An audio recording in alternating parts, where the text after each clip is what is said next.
So a while ago, talking about this very anvil, we made a video about whether or not you should repair something like this, and I staked out the position that it wasn't worth it. My rationale then was that repairing a little anvil like this, little antique anvil, there is a risk of catastrophic failure, in that you can overheat and soften the face, so the face loses its rebound, or you can pour the heat in quick enough and localize the heat enough that you can cause the face to delaminate, come right off, pop loose from the wrought iron base, and now all you have is a really beautiful ornament for your mantelpiece instead of an anvil. Because right now, the way this anvil is, you could forge on it. But having said all that, and having thought all these thoughts, and having had this anvil in the shop for the last year, I've changed my mind. And I'm going to repair this, and I'll tell you why. This little 80-pound Peter Wright could be used for forging, but here's the problem. Everybody that's ever forged on this before has knocked the edge off. Both edges have been knocked off because when this anvil was made, the face was held at too high a temperature for too long, and the grain structure got really coarse in that carbon steel face. It does not withstand impact, and it's going to continue to just ravel off there under even moderate use. So the risk of catastrophic failure diminishes because we've already had catastrophic failure. That's point one. Point two is, I'm going to use that little green toaster welder that you saw me talking about the other day with the small duty cycle, and that's going to force me to go slowly. If you go slowly in anvil repair, you're not pouring so much heat into the face of the anvil that you're likely to ruin the temper. And if I keep moving all the way around the perimeter, I will not be heating up one spot. So I'm going to use that little green welder specifically because it will slow me down. And the reason that anvil repairs fail is because people get impatient. They don't preheat slowly. They preheat too high.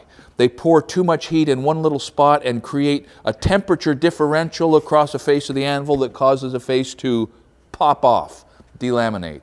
So I'm banking on the fact that I'm old, I'm slow, I'm more patient than I used to be, and that little green welder is going to force me to spend all day slowly putting little short backstepping beads around the edges, carefully monitoring the temperature, taking a break while it just kind of soaks in and distributes the heat, making sure I don't get above about 350 degrees on the face, and gently build these edges up so that when I'm done, the edges will resist and absorb impact instead of just breaking off one little chip at a time. Do I care if the edges are not as hard as the middle of the face? No, because at least if they're a little softer, they won't be breaking, will they? I might leave a hammer mark, but I'm not going to leave a chip. So if you are gearing up to repair an anvil, that means you know how to arc weld. If you know how to arc weld, you know how that molten pool causes a metal to expand right at that intense localized heat. So you have expansion and contraction cycling around the edges of your anvil, and what happens is there's too much of that in one spot and the anvil can't take it. And so always keep in mind, even if you are like me, just a rank amateur at metallurgy, the fact that the localized heat, the high temperature, causes expansion. As it cools, it contracts. And you want to try to regulate that and don't let it get out of control on you, because you don't want to tear your anvil apart when all you're trying to do is make it better.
Repairing a small anvil like this is a little different than the other anvils I've worked on, which were all bigger, much bigger.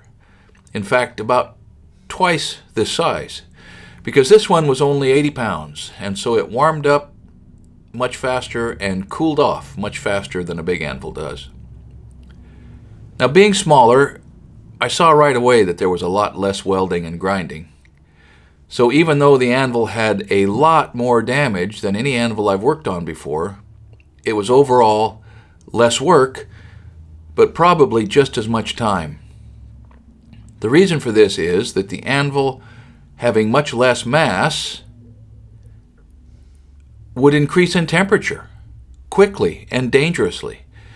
The heat of welding, short beads, even backstepped, would quickly create a situation where the face was getting right up to the 350 to 400 degree range that was the absolute maximum. So I had to go get another project going in the shop, this time a sword, to distract me from staying on the welding long enough to overtemper the face. I had to go back a lot of times, like throughout most of the day, before I could safely get the welding done and feel like I hadn't done damage.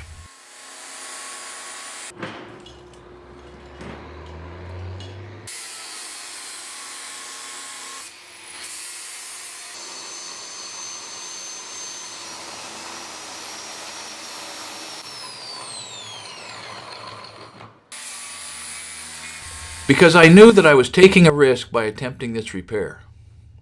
In fact, when I started, I pretty much felt like the odds were about 70% that it would go smoothly and 30% that I would either delaminate the face or wreck the temper. So let me point out right here one reason that a third generation Hay button anvil, and actually pretty much any modern anvil that you may have or come across, is easier to repair successfully using this method, is because the whole top half of the Hay buttons, or the entire anvil of modern anvils that you might buy today, is heat-treated tool steel. So the odds of overtempering a thin face are much less, and delamination is just not possible. Now, as it turns out, things went according to the best case scenario for once. The anvil is just as hard and rebounds just as well as when we started, but now the face is nice and smooth and the edges are crisp. We've done other videos about repairing anvils, so if you're getting ready to attempt a repair and you want more details on this process, make sure you watch some of those other videos, and there's probably just about all the information that you're going to need about what it is that I'm doing here. Thank you for watching Essential Craftsman, and keep up the good work.